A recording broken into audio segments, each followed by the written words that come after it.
So someone asked for a video on electron microscopy, transmission electron microscopy to be quite frank, and how it works. So I thought I'd do a quick video. To understand how electron microscopy works, we need to talk about how light microscopy works. This is quite a confusing photo because it's got everything the wrong way up. You are used to using a microscope where you have the eyepiece at the top here, and then you have your objective lens, your stage with your specimen. So that's your specimen, and your light underneath. And the way this works is you pass light or photons up through your specimen, and some bits will come through it very easily, and other bits of that light will only get thus far. And when you look down the microscope, you see an image like so. And what you're actually seeing here is this area here is all light getting through. So all this area is actually light getting through. And the reason that you can see these cells is actually because you're seeing a shadow, or a partial shadow. So this area is sort of a partial shadow where the cytoplasm's picked up a bit of stain and it's blocking light.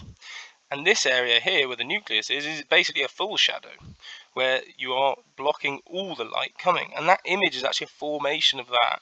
So you just formed an image from shadows and light. Electron microscopy is basically exactly the same, except rather than, so if we've got our source of electrons up here and we pass electrons through it, it's the same principle. Some of these electrons will go all the way through and hit the detector. Others will not. Others will hit the specimen, and be bounced back or not get through completely.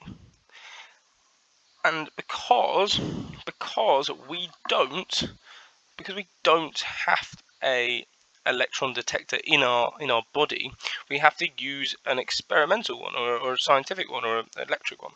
So let's draw this in a slightly different way, because again this diagram is confusing. This is our electron cannon, so I'm firing loads of electrons through it. I've got our cell that is stained, usually with osmium, salts, or other heavy metals. Some will go all the way through, so the ones around the side will go all the way through. Some bits will get blocked, some bits will go through. Bits around the nucleus are definitely going to get blocked. And that's what's happening here. All we are seeing in this photo is the reason that the nucleolus is looking darker is actually because it's so dense that actually this is a shadow of electrons.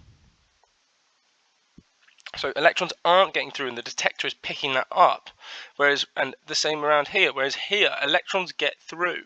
So all this area electrons have got through. You don't have an electron shadow, and that is why it comes up as white. This whole image is created by a computer interpreting how the electrons have gone through or not. They will very rarely ask you about how the image is actually formed. You just need to know that it involves contrast, and it's higher magnification and higher resolution, because electrons have a smaller wavelength. Lambda means wavelength. If you can remember all that, you're doing a pretty good job. If you can remember that all those things are also better than SEM, which is scanning electron microscopy, you're doing even better.